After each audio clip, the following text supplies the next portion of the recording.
Shalom Alat. Hi from Russia. I want to describe you what I can see at my site. As you can see at left part of my window, you can see video application window. There is no active document, no document, empty window. At right part of this window, you can see Jupyter notebook with code. In this code, I use a full path to template and stencil. Right now, I won't start this code. Just white.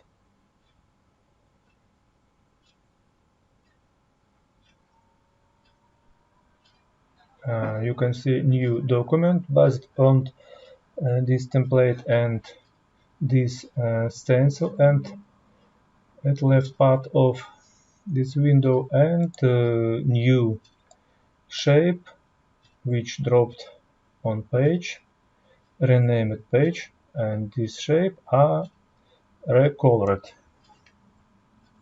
What?